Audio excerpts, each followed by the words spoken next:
꽝. 리넛 코코넛. 정서지능이 무엇이며 우리 아이들에게 어떻게 중요한지 궁금하시다면 끝까지 봐주세요.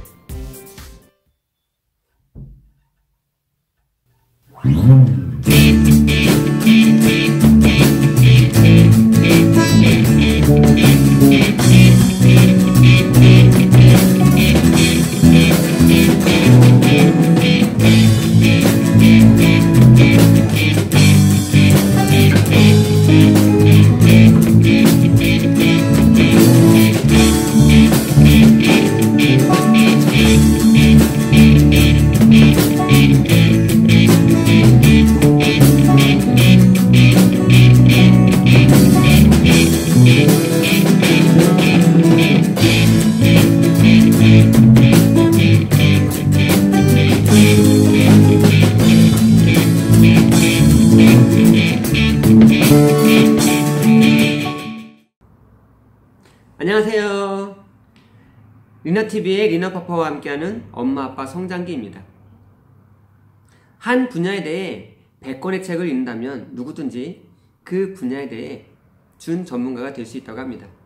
소중한 내 아이를 키우는 일에 더 알아가고 배워가는 것 너무나도 중요한 일이 아닌가 생각을 해봅니다. 오늘도 함께 나누기에 앞서 제가 질문을 한번 하도록 하겠습니다. 만약에 내 아이가 내가 아끼는 그릇을 깼다면 우리는 어떻게 반응을 할까요? 1번, 놀랐을 그 아이의 감정을 공감해준다. 만약에 정말 여러분들이 이렇게 반응을 한다면 플러스 1점입니다. 내 감정이 주체가 안 되니까 차라리 침묵한다. 참는 거죠. 이렇게 한다면 마이너스 1점. 화를 낸다. 마이너스 3점. 때린다. 마이너스 5점. 여러분들은 어떻게 하겠습니까? 보통 어떻게 하십니까? 저 같은 경우는 제가 컨디션이 좋을 때는 침묵하고, 그리고 컨디션이 안 좋을 때는 화를 내겠죠. 제가 점수를 그렇게 매긴 이유는 우리가 아이들의 감정을 공감해 줄 때 아이의 정서적인 지수는 차츰 높아질 것입니다. 그래서 플러스 1점이에요. 근데 침묵할 때 아이의 감정을 제대로 우리가 공감해주지 못해요. 케어해주지 못하면 마이너스 1점. 조금 깎이는 거죠. 화를 낸다. 마이너스 3점. 좀 많이 깎이죠. 때린다. 이건 마이너스 5점입니다. 아주 치명적이에요. 많이 깎이는 거예요. 그래서 우리가 우리 아이들의 정서지능을 어떻게 키워가고 있는가, 아니면 깎아가고 있는가, 우리 아이를 어떻게 양육하고 있는가, 함께 우리가 돌아봤으면 해서 이 질문을 먼저 나눠봤습니다. 여러분, 오늘 이 영상을 보시고 나서 제가 이 아래에 댓글에다가 정서지능 지수를 우리가 자가 진단할 수 있는 그런 사이트에다 링크를 걸어놨습니다. 여러분들이 꼭 한번 들어가셔서 나의 정서지능 지수는 얼마인가 한번 여러분 체크해 보길 소망하고요. 그리고 여러분들이 그 체크할 때 바쁘실 수도 있으니까 10문항밖에 안 되는 짧은 테스트로, 물론 구체적이진 않지만 그런 테스트로 되어 있는 사이트에다가 링크를 시켜놨습니다. 한번 여러분들이 10문항밖에 안 되니까 한번 여러분의 나의 정서지능 지수를 한번 체크해 봤으면 좋겠고요. 자, 오늘 함께 나눌 이 책에도요 있어요. 네, 보이십니까? 정서지능 진단검사지 있어요. 근데 여기는 문항이 좀 많고요. 이거를 여러분에게 하나하나 다 소개시켜 줄 수는 없어서 제가 링크를 걸어놨습니다. 여러분들이 한번 보시고 간단하게 체크해 보시고, 나는 정말 나의 지능지수를 좀 더 자세하게 하고 싶다 그러면 한번 이 책을 사셔서, 또는 그렇게 EQ를, 정서지능지수를 체크하는 곳에 의뢰해서 여러분들이 한번 검사를 하시면 좀 더 구체적으로 자세하게 여러분과 또 아이의 정서지능지수를 체크하실 수, 또 확인하실 수 있을 것입니다. 자, 오늘 나눌 이 책, 아이의 정서지능. 지난주에 제가 예고를 나눴죠. OECD 국가 중에서 행복지수가 가장 낮은 나라, 우리나라가 아닐까 생각을 해봅니다. 정서적인 교감을 나눠야 되는 그 아이들, 또 어른들, 근데 경쟁에 치여서 밀려서 바쁘게 살아가고 있는 그 현실 속에서 이 행복과는 정말 거리가 먼 삶을 살아가고 있지는 않은가 생각을 해봅니다. 그런 점에서 오늘날 이 정서지능이 우리에게 또 우리 아이들에게 더 중요한 의미를 갖는 것 같습니다. 자, 제가 이 책에 나와 있는 글을 먼저 읽어드리겠습니다. 겉에 표지에 EBS 다큐프라임 화제작입니다. 즉 EBS에서 다큐멘터리로 방영했던 내용을 책으로 엮은 겁니다. 엄마도 모르는 우리 아이의 정서지능, 나와 세상을 즐겁고 행복한 에너지로 채우는 아이를 위한 책이라고 쓰여 있고요. 이 아래는 세계의 리더들은 모두 정서지능형 인재이다. 정서지능은 미래의 꿈을 위해 천재를 이겨내는 힘을 키워준다. 정서지능이 그런 거다라고 간략하게 소개하고 있습니다. 뒤에 있는 글씨도 마저 읽어드리겠습니다. 이 책을 잘 소개하고 있는 거라서 제가 읽어드리겠습니다. 이기주의는 점점 심해지고 스트레스 요인이 점점 증가하는 우리 사회는 이제 머리에 힘을 가진 사람보다 마음의 힘, 높은 정서지능을 가진 사람을 필요로 하고 있다. 정말 그런 것 같죠? 머리의 힘보다는 마음의 힘이 있는 사람들을 필요로 하고 있는 것 같아요. 기업이나 또는 사회나. 정서지능으로 무장한 아이는 일상의 스트레스와 모든 문제들로부터 자유롭다. 정서지능은 문제와 스트레스로부터 이겨낼 수 있는 힘을 줍니다. 이 책의 저자는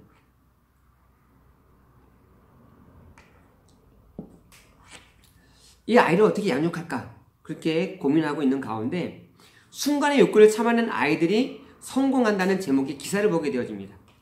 그 기사의 내용은 이렇습니다. 1966년 스탠퍼드 대학교에서 마시멜로 실험을 하게 됩니다. 근데 그 마시멜로 실험에 참가했던 사람들 중에 그 기사에 등장한 주인공은 남매인데요. 이 동생은 마시멜로 실험에서 통과를 하고 오빠는 실패를 합니다. 실험은 이런 겁니다. 마시멜로 하나 주고 15분 동안 먹지 않고 참으면 하나 더 줄게. 이게 미션이고요. 동생은 참았어요. 그래서 하나 더 얻어먹고 오빠는 참지 못하고 15분을 참지 못하고 그 눈앞에 있는 마시멜로를 먹게 됩니다.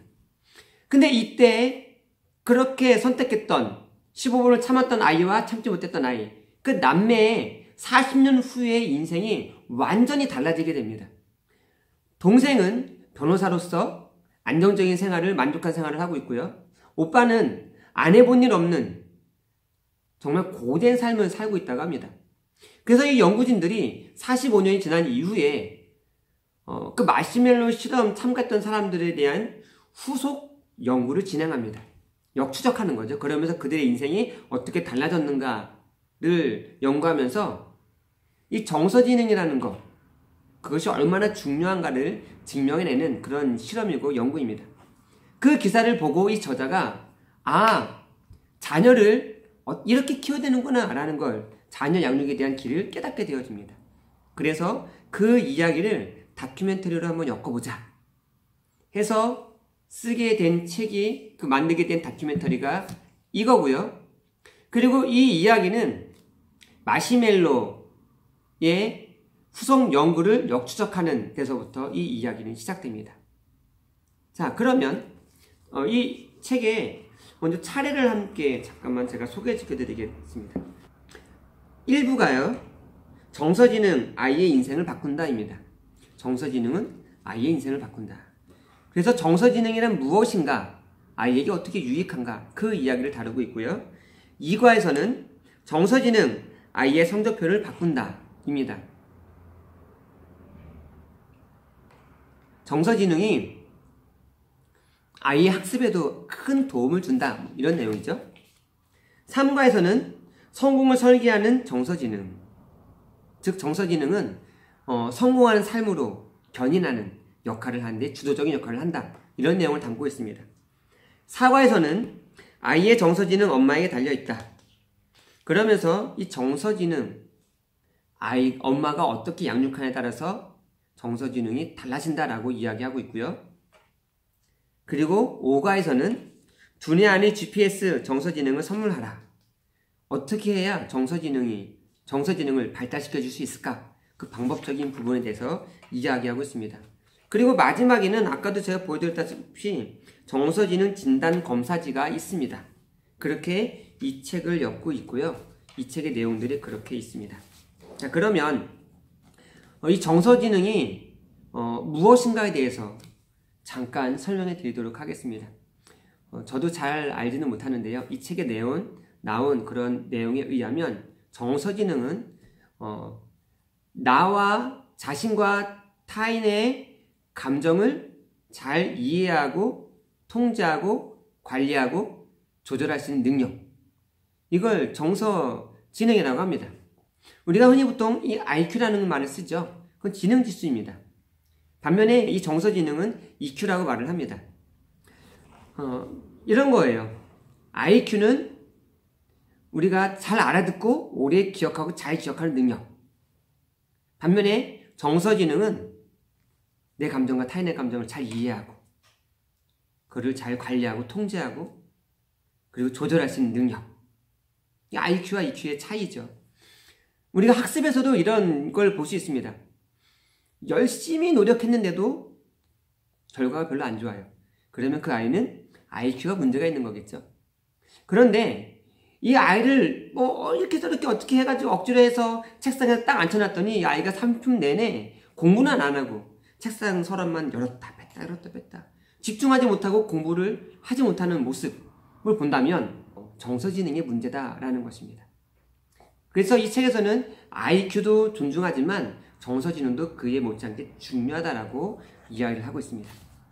정서지능은요, 실패를 두려워하지 않는 힘 갖게 해줘요. 실패를 두려워하지 않는 힘. 이 책에서 어떤 실험을 하게 되어지는데요. 젠가를 이렇게 쌓는 거예요.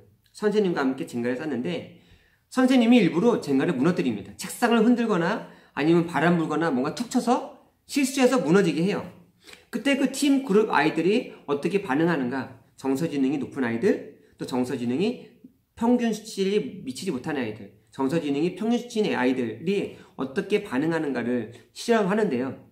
정서지능이 평균보다 낮은 아이들은 그렇게 젠가가 무너졌을 때 화를 냅니다. 때로는 선생님을 향해 불평하기도 하고요. 자기 자신을 불평하고 자기 팀을 불평하고 짜증을 내고 어떤 아이들은 화를 냅니다. 그러나 정서지능이 평균 수치 이상인 아이들은 넘어졌을 때 그것에 대해서 불평하거나 화내거나 짜증내기보다 어떻게 당면한 문제를 빨리 해결할 수 있을까에 집중한다는 것이죠. 그래서 빨리빨리 다시 그걸 쌓기 시작합니다. 실패를 두려워하지 않을 수 있는 힘, 도전할 수 있는 힘을 정서지능은 갖게 해주는 거죠. 우리가 실패했을 때 실패한 것 때문에 나를 원망하고 너를 원망하고 짜증을 내고 화를 내고 상견 탓하고 이게 아니라 어떻게 해야 지금 당면한 문제 속에서 내가 해결할 수 있을까? 그러면서 다시 도전할 수 있는 능력, 정서지능이 그러한 능력을 준다라는 것입니다. 그리고 정서지능은요, 목표 앞에서 인내할 수 있는 능력을 줍니다. 목표 앞에서 인내할 수 있는 능력. 즉, 보다 더 큰 목표를 위해서, 보다 더 큰 만족을 위해서 순간의 유혹과 충동을 참는 능력을 준다는 것이죠. 그 마시멜로의 실험이 그런 거예요. 하나 더 줄 테니까 이 마시멜로 먹지 말고 15분 동안 한번 참아봐. 이때 정서지능이 높은 아이들은 참죠. 근데 정서지능이 높지 않은 아이들은 15분 참지 못하고 좀만 참으면 하나 더 먹을 수 있음에도 불구하고 그거를 먼저 먹는다는 것입니다. 이렇게 목표 앞에서 인내할 수 있는 능력, 정서지능은 그런 능력을 줍니다. 그리고 정서지능은요, 몰입하고 집중할 수 있는 힘을 줍니다. 몰입하고 집중할 수 있는 힘. 이 책에서 실험하고 있는 내용이 하나 나오는데요. 그 세트장에서 문제를 풀게 합니다. 그러다가 돌발 상황을 연출하는 거예요. 바깥에서 불이야! 사이렌 울리고 사람들이 막 바쁘게 왔다 갔다 그리고 근데 안에서는 그렇게 피드가 진행을 합니다. 여러분 괜찮습니다. 불이 지나가고 있다고 하니까 안심하시고 하던 문제를 계속 푸십시오. 근데 바깥에서는 계속해서 그렇게 사람들이 왔다 갔다 거리고 난리가 났습니다. 이때 정서지능이 평균 수치 이하인 아이들은 시험 문제를 풀지 못합니다. IQ가 높은 아이들도 거의 멘붕에 빠져가지고 몇 문제 풀지 못하고 또 상당히 많은 문제가 틀리고, 근데 정서지능이 높은 아이들은 그런 혼란 속에서도 잠깐 당황했지만 얼른 자신의 마음을 추스리고 문제에 집중해서 그 문제를 풀었다라는 것입니다. 이렇게 정서지능은 우리에게 몰입할 수 있는 힘을 줍니다. 이렇게 몰입할 수 있는 힘, 실패를 두려워하지 않을 수 있는 능력, 그리고 목표 앞에서 인내할 수 있는 힘, 여러분, 이게 있다면 당연히 학업에 도움이 되겠죠. 그리고 이게 있다면 당연히 성공에도 도움이 되겠죠. 이 정서지능은 나 자신의 마음과 또 다른 사람의 감정을 또 쉽게 이해하기 때문에 인간관계에 있어서도 상당히 많은 유익을 줍니다. 정서지능이 이런 거다라는 거죠.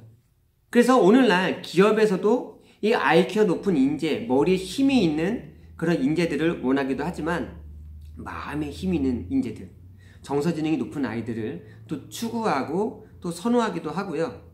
이렇게 마음의 힘이 센 아이들, 정서지능이 높은 아이들, 이런 아이들이 공부를 잘할 확률이 높다라고 합니다. IQ는 좋은데 정서지능이 낮아서 집중을 하지 못하는 거예요. 인내하지 못하는 거예요. 실패에 대해서 두려워하고 도전하지 못하는 겁니다. 그러면 이 좋은 머리를 잘 사용하지 못하겠죠. IQ는 보통 10대가 지나면 더 이상 발달하지 않는다고 합니다. 다 완성이 되는 거예요. 근데 EQ는 45세가 지나도 계속적으로 이 EQ는 발달한다고 합니다. 다시 말하면 정서지능은 우리가 얼마든지 더 개발해 나아갈 수 있고요. 그리고 이 정서지능이 가장 많이 발달하는 시기는 당연히 어린 시절이겠죠.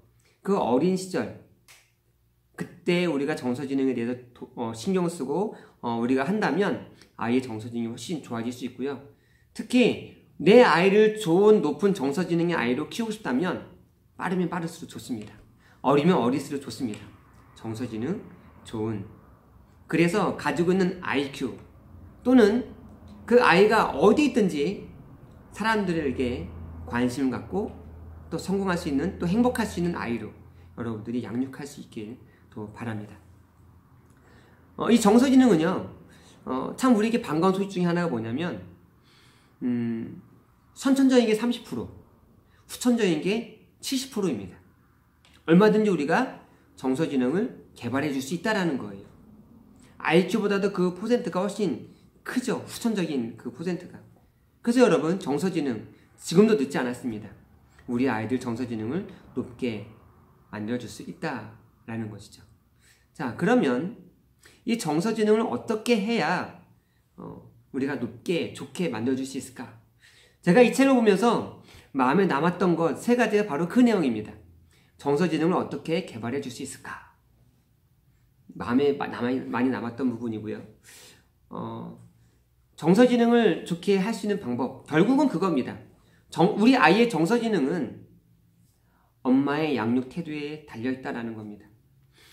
부모의 양육 태도가 어떠냐에 따라서 우리 아이의 정서지능이 낮을 수도 있고 바닥을 칠 수도 있고 평균 이상일 수도 있다라는 겁니다. 우리 부모의 양육 태도, 우리의 양육 태도가 어떤가 한번 우리가 돌아볼 수 있는 시간이 됐으면 좋겠습니다. 첫 번째로는 공감입니다. 공감. 우리의 양육 태도에 있어서 공감은 너무나도 중요한 것 같아요. 부모의 양육 태도 가운데 축소 전환형 부모가 있습니다. 아이의 감정을 대수롭지 않게 여기는 거예요. 그리고 무시하기도 하고 대꾸하지도 않기도 하고 공감해주지 않고 때로는 관심을 그냥 다른 곳으로 돌려버리기도 하는 이런 모습. 이렇게 축소 전향형, 그러면 아이는 자신의 감정이 제대로 받아들여지지 않았다는 것을 느끼게 되어지면서 자신의 속내를 잘 말하지 않거나 또는 더 부풀려서 과장해서 그런 것들을 표현하고 말을 하게 된다라는 것이죠. 그리고 당연히 정서지능은 이렇게 낮아질 것입니다. 두 번째 부모의 유형은 억압형입니다. 그 억압형이라는 단어에서 느껴질 수 있는 것처럼 그 아이가 감정을 보일 때 비난하거나 화를 내거나 또는 때리거나 하는 부모. 그 감정에는요, 긍정적인 감정도 있지만 부정적인 감정도 있어요. 아이가 짜증을 내거나 화를 내거나 울거나 할 때 그 감정을 억압하거나 화내거나 때로는 때리거나 이런 부모. 이러한 부모 밑에 자란 아이들은요, 슬픔, 두려움, 분노 이렇게 부정적인 감정에 대해서 그게 쌓여져 가고요. 이거를 대처할 수 있는 방법을 배우지 못하다 보니까 당연히 이런 부정적인 감정이 일어났을 때 그걸 그대로 표출하겠죠. 때리고 화내고 다른 아이들 억압하고 이렇게 되는 겁니다. 세 번째로는 방위명 부모의 방위명. 아이의 그런 감정들을 공감해 주긴 하지만 어떻게 그것을 해결하는지를 안내해주지 못하기 때문에 아이는 자신의 감정을 엄마가, 부모가, 아빠가 공감해주긴 하지만 어떻게 자신의 감정을 해결하는지를 배우지 못합니다. 역시 정서지능이 발달하지 못하겠죠. 네 번째로는 코칭형 부모입니다. 감정 코칭형 부모. 이 부모들은요, 아이의 감정을 공감해주기도 하지만 그 감정을 잘 표현하고 잘 처리할 수 있도록 가르쳐주고 이끌어주는 부모입니다. 그래서 이 공감이라는 것, 그리고 공감한 이후에 그것을 이끌어주는 것, 처리하고 해결할 수 있는 방법을 가르쳐주고 또 그것을 안내해주는 것, 부모에게 중요한 역할인 것 같아요.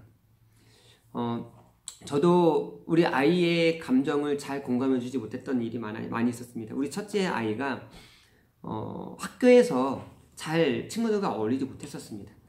그래서 참 학교 생활을 힘들게 했어요. 초등학교 생활을 진짜 힘들게 했습니다. 그래서 때로는 너무나도 화가 나고 속상하기도 하고 제가 들어도 되게 심각한 상황이었어요. 그래서 때로는 친구들에게 화를 내기도 하고 의자를 집어던진 적도 있고 또 그것을 선생님에게 말했던 적도 있습니다. 그리고 오죽 답답하면 저에게도 저희 아내에게도 여러 번 이야기를 했었어요. 근데 그럴 때마다 저희가 제대로 공감해주지 못했습니다. 어느 날 제가 우리 아이를 태워가지고 지역아동센터로 데려가는 그 길 중에 아이가 그런 얘기를 하는 겁니다. 아빠, 아니야 이러는 거예요. 내가 왜 얘기해봐. 그랬더니 아이가 하는 말이 내가 얘기하면 아빠가 혼낼 거잖아. 딱 그 얘기를 듣는 순간 찔끔한 거죠. 찔린 거죠. 아이가 이야기했을 때 내가 혼냈구나, 화를 냈구나. 이유는 사실은 아이에 대한 걱정인데 그 걱정에 대한 감정을 제가 잘 분별하지 못하고 구별하지 못해서 그걸 화로 표현했던 것입니다. 그래서 제가 그때 괜찮아, 화 안 낼게, 진짜 화 안 낼게, 얘기해봐. 그랬더니 이제 우리 아이가 이야기를 했어요. 내가 오늘 학교에서 너무나도 슬픈 일이 있었어요. 친구들이 자기만 이렇게 딸을 시켰고 소외시켰고 그리고 자기를 괴롭히는 아이가 있었어요. 내가 그 아이한테 화를 냈어요. 그 이야기를 하는 거예요. 그래서 제가 그랬습니다. 야, 그래도 그렇게 폭력을 행사하면 안 되지 않니? 선생님한테 얘기해야지. 그랬더니 아이가 선생님한테 얘기했어요. 이렇게 얘기를 하더라고요. 그래서 제가 그러면 야, 그렇다고 이렇게 얘기하면 안 되지 않니? 라고 얘기했더니 갑자기 아이가 막 우는 거예요. 그러더니 막 다시 마음을 폭발을 하는 거죠. 하소연한테 뭐라고 하냐면 그럼 나보고 어떻게 하라고요? 화도 내지 말아라. 싸우지도 말아라. 집어던지지도 말아라. 선생님한테 말해도 선생님은 나를 이해해주지 못하고 나만 잘못했다 그러고 그럼 나보고 어떻게 하라는 거예요? 그렇게 막 울면서 하소연을 하는 거예요. 그때 제가 저희 아이에게 참 그때 제가 내가 아이의 마음을 제대로 공감해주지 못했구나 라는 걸 느끼고 그 이야기를 듣고 제가 그랬어요. 네가 그랬구나. 야, 그런 상황이면 때려야지. 만약에 그 아이들이 3명이면 약한 애, 만만한 애 하나 잡고선 죽으라고 때리는 거야. 그렇게 죽으라고 때려. 그랬더니 저희 아이가 정말 그렇게 해도 돼요? 그래서 제가 때려. 그러니까 세 아이가 우리 아이의 공을 가지고 이제 저거 한 거죠. 내놔. 그러면 저쪽 휙 던지면서 이렇게 뺑뺑이를 시킨 겁니다. 그리고 그 어디로 가면은 또 공을 저쪽으로 던지고 어디로 가면 공을 저쪽으로 던지고 그러다가 우리 아이 발을 걸어가지고 넘어뜨린 거예요. 우리 아이 입장에서 너무나도 화가 나겠죠. 내 물건인데 아이들이 함부로 대하고 달라고 그랬더니 오히려 이렇게 뺑뺑 돌리면서 왕따 시키고 그리고 발 걸어 넘어뜨리고 너무나도 속상한 그 상황 속에서 부모인 저는 제대로 공감해주지 못했던 거예요. 그래서 제가 다음부터는 그런 일 있으면 제일 만만해 하나 잡고 막 때려. 죽도록 때려. 네가 얻어맞아도 돼. 때려. 그러면 그 다음부터 아이들이 만만하게 안 볼 거야. 그랬더니 아이가 정말 그래도 돼요? 알았어요. 다음부터는 내가 막 때릴게요. 나도 막 때릴 거예요. 나도 막 때릴 거야. 이러면서 막 그렇게 이야기를 하더라고요. 그리고 나서 센터를 갔어요. 울음을 뚝 그치고 씩씩한 마음으로 갔습니다. 그리고 이제 제가 센터 끝나고 데리러 갔을 때 아이에게 슬쩍 얘기한 거죠. 야, 그래도 그렇게 막 때리면 문제가 심각해질 것 같은데 그 아이와 관계는 더 안 좋아질 것 같은데 야, 학폭위도 열릴지도 몰라. 야, 그래도 그렇게 막 때리면 너도 마음이 속상하지 않을까? 이렇게 얘기했더니 우리 아이가 저도 알아요. 그렇게 때리진 않을 거예요. 근데 다음에 그런 일이 있으면 내가 좀 더 아이들한테 끌려다니지 말아야 되겠어요. 선생님한테도 말해보고 또 아빠한테도 말해볼게요. 이렇게 자기 스스로 정리를 하더라고요. 그래서 제가 우리 아이한테 또 물어봤어요. 자, 그러면 우리 함께 공연 한번 해보자. 그런 상황이 또 있을 때 어떻게 하는 게 제일 좋을까? 그랬더니 아이가 고민하면서 제가 답을 찾으면 방법을 생각해보고 아빠한테 내가 얘기해볼게요. 그러면서 씩씩하게 회복을 하더라고요. 제가 이렇게 조금만 공감해 줄 수 있었으면. 그러니까 우리 아이는 정말 그 친구들을 때리고 싶었던 게 아니라 자기 마음을 받아주길 원하는 부모, 받아주길 원하는 친구, 받아주길 원하는 선생님을 원했던 것 같아요. 그렇게 제가 공감을 해주니까 우리 아이가 마음이 확 풀어지더라고요. 제가 공감해주지 못했던 모습 미안하면서 다음부터는 더 공감해줘야 되겠구나 라는 생각을 하게 되었습니다. 여러분도 여러분의 아이들의 그 마음들을 공감해줘 봤으면 좋겠습니다. 긍정적인 감정도 물론 공감해줘야 되겠지만 부정적인 감정도 우리가 공감해줘 봤으면 좋겠습니다. 그게 바로 우리 아이들의 정서 지능을 높여줄 수 있는 일이다라는 거예요.